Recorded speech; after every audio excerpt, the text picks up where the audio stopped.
Անսպասելի հարստացած մարդիկ, կիսվեք գումար աշխատելու ձեր տարբերակով։ Այդ ձևը միանշանակ վերավաճառքն է։ Ես սկսեցի տնտեսական իրեր ներկրել ու վաճառել։ Իհարկե սկզբում շատ խնդիրներ եղան, քանի որ ծանոթ չէի օրենքներին ու ոլորտի առանձնահատկություններին, բայց երբ գտա ճիշտ տարբերակը ու ճիշտ հասցե ներդրումներ անելու համար, սկսեցի մեծ գումարներ աշխատել։ Իհարկե արդյունքի հասնելու համար ջանասիրություն ու ժամանակ պետք է կան։ Մեկնաբանություն. ինչ որ բան վերավաճառելու համար նախ պետք է դա գնել։ Գնելու համար գումար։ Մենք գումար չունենք։ Պատասխան. ընդունվիր աշխատանքի, գումար հավաքիր, սկսիր գործը։ Արդեն աշխատում ես ու ազատ միջոց չունես, 3 ամիս աշխատիր երկրորդ տեղում, հավաքիր գումար, սկսիր գործը։ Տարբերակ միշտ կա։ Մեկնաբանություն. եթե ցանկանաք, ես կարող եմ օգնել ապրանք բերել արտերկրից։ Պատասխան. լավ, բայց եկամուտից տոկոս չեմ տալու, անգամ հույս չունենաս։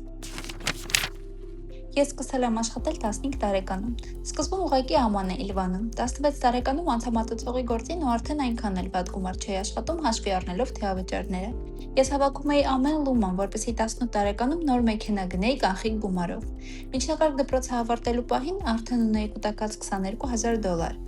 Եղբայրս 20 տարեկան, աշխատում էր շինարարության մեջ ու նույնպես գումար էր հավաքում ու ուզում էր սեփական գործը դնել։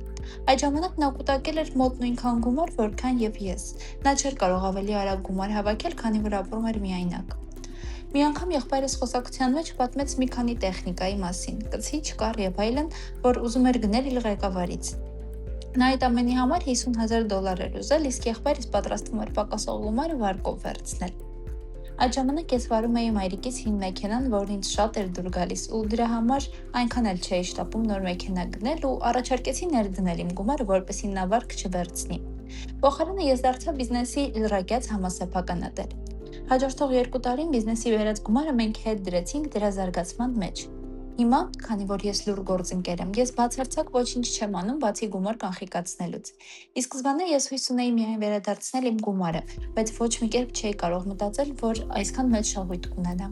Կարճ ասած, ճիշտ ներդրումներ անելը հավանաբար ամենալավ տարբերակն է։ Ես հասկանում եմ, որ դա շատերի սկզբունքներին դեմ է, բայց բոլորս էլ գիտենք, որ եթե մարդը ոսկեձկնիկ չի բռնել կամ ժառանգություն չի ստացել, հազիվ թե մի տարբերակ գտնի մեծ գումարներ աշխատելու արդար ճանապարհով։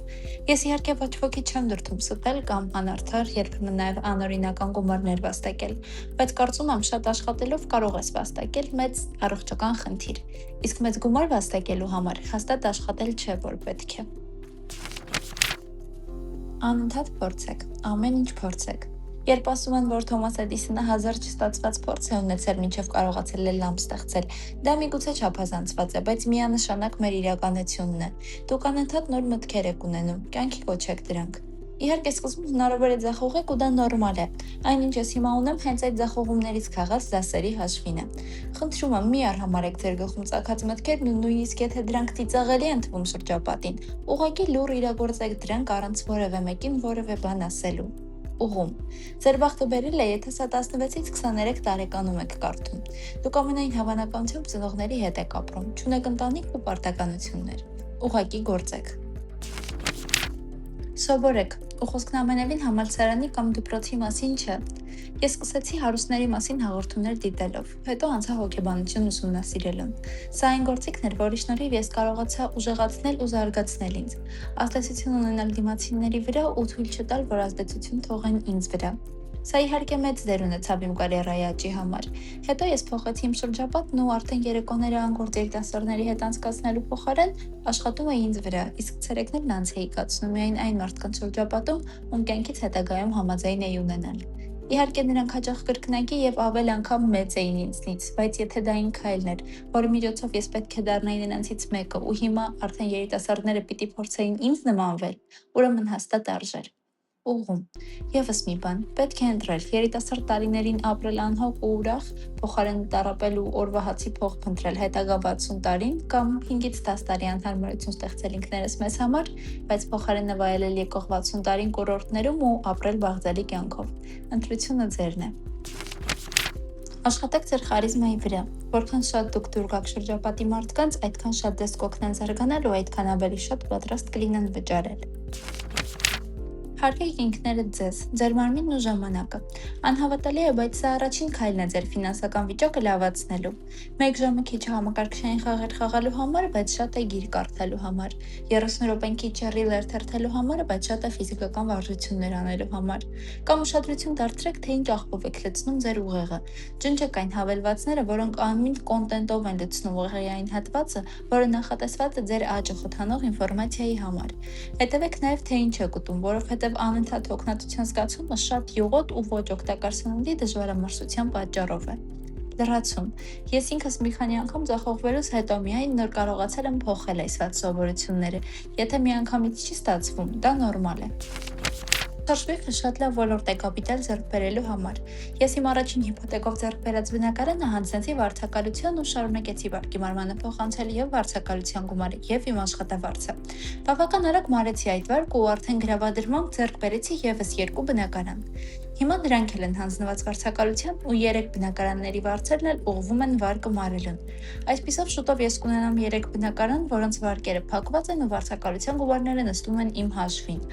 Ուշադիր հետևեք շուկային ու բանկերի առաջարկներին։ Միշտ էլ կան շուկայականից էժան շտապ վաճառվող բնակարաններ ու ճիշտ ռազմավարության դեպքում դրանք կարող են ձերը դառնալ բառացիորեն անվճար։ Մեկնաբանություն։ Այդպիսի մեծ վարկեր ձեռք բերելը բավականին ռիսկային է, բոլորը չէ, որ կկարողանան կառավարել իրավիճակը ինչպես դուք։ Պատասխան. Իհարկե դա մեծ ռիսկ է, իսկ դուք հարստանալու ինչ միջոց գիտեք, որ ռիսկային չէ։ Շատերը կարծում են, որ սա վատ է, բայց ես ուղղակի հաճախ փոխում եմ աշխատանքս։ Հիմա վաստակում եմ մի քանի անգամ ավելի շատ, քան 5 տարի առաջ։ Ես հիմա կառուցել եմ իմ տեղը IT ոլորտում միայն այն բանի շնորհիվ, որ երբ հարազատներս ասում էին, որ արդեն լավ աշխատանք ունեմ ու պետք չի ռիսկի գնալու նորից փոխել գործս, ես չլսեցի։ Ամեն աշխատանքի վայրում ձեռք բերած գիտելիքները յուրովի ազդեցին իմ կարիերան կառուցելու վրա։ Կարելի է ասել, որ ես ստացել եմ նույն գիտելիքները, ինչ կստանայի համալսարանում, ուղղակի զուգահեռ գումար վճարելու փոխարեն վաստակել եմ։ Իհարկե մեծ դեր է խաղացել նաև անընդհատ ինձ վրա աշխատելն ու ինքնակրթվելը։ Մեկնաբանություն առաջին։ Բայց ախր դուք ստաժ եք կորցնում ու կրճատումների դեպքում առաջինը ձեզ կհեռացնեն։ Մեկնաբանություն երկրորդ։ Իսկ չեք մտածում, որ կորցնում եք վճարվող արձակուրդ ու պարգևավճարներ։ Մեկնաբանություն երրորդ։ Այո, ես վախենում եմ փոխել աշխատանքս, բայց դա այնքան էլ վատ չէ, քանի որ վերջին 5 տարիներին ունեցել եմ պաշտոնի բարձրացումներ ու պարգևավճարներ, ու միգուցե չկարողանամ նմանատիպ աշխատանք գտնել։ Ես աշխատում եմ զանգերի կենտրոնում ու վաստակում եմ $27 մեկ ժամվա համար։ Ապրում եմ Օսթինում, Տեխաս։ Մեկնաբանություն 4-րդ։ Իմ կարճ կարիերայի ընթացքում 3 տարի ես արդեն 2 անգամ փոխել եմ աշխատանքս։ Առաջին տեղում ստանում էի 50,000, երկրորդ տեղում 80, իսկ երրորդում արդեն $130,000 տարեկան։ Երբ որոշեցի հեռանալ երկրորդ աշխատանքից, ինձ առաջարկեցին 3% հավելավճար, որպեսզի մնամ։ Անչափ շնորհակալ եմ, բայց ես կվերցնեմ իմ 60%-ը։ Պատասխան. Կարող եմ հարցնել, թե ինչ ոլորտում եք աշխատում։ Սրանք նշանակալի ձեռքբերումներ են։ Բիզնես անալիտիկա։ Երբ նոր էի լսում Amazon-ով մեծ գումարներ վաստակելու մասին, շատ սկեպտիկ էի վերաբերվում, բայց ամեն դեպքում սկսեցի հաշվարկներ անել։ Մի փոքր մտածելուց հետո հասկացա, որ դա պետք է որ ճիշտ լինի, որովհետև քոլեջում սովորելու տարիներին ես eBay ու Poshmark հարթակներում վաճառքներ էի անում ու աշխատում բավական գումար, որ կարողանամ տալ տան վարձը։ Իսկ Amazon-ը շատ ավելի մեծ հարթակ է ու պետք է որ ավելի մեծ օգուտ բերի։ Իրականում ինձ իսկապես շատ ժամանակ պետք եկավ Amazon-ին վստահելու համար։ Հետո ես հասկացա, թե որքան հեշտ է այդ համակարգը։ Պետք է ուղղակի իմանալ ինչն է լավ վաճառվում եւ ինչպես գտնել անհրաժեշտ ապրանքները։ Դա ուղղակի անհավանական էր տեսնել, թե ինչպես եմ 2 օրում Starbucks-ի 1000 բաժակ վաճառում ու գումար աշխատում դրա վրա։ Ուղղակի մտածեք, հաշվի առնելով թե որքան հայտնի են Nike-ը կամ Starbucks-ը, պատկերացնում եք թե որքան հաճախ են նրանք ինչ-որ բան վաճառում։ Պարզ է, որ հաճախ, շատ հաճախ։ Մեկնաբանություն։ Ես չեմ հասկանում, ինչպես է on-line պատրաստի սուրճ վաճառել։ Պատասխան. Եղբայր, խնդրում եմ ասա, որ կատակում ես։ Վերջերս Հայաստանաբնակ վաճառողների համար նույնպես Amazon-ը բացեց վաճառք անելու հնարավորությունը։ Եթե ձեզ հետաքրքրում է այս թեման, գրեք մեկնաբանություններում ու կունենանք առանձին թողարկում, որտեղ կկիսվենք արտասահմանյան օգտատերերի կարծիքներով, խորհուրդներով ու գաղտնիքներով Amazon-ի վաճառքների մասին։ Մինչ հանդիպում։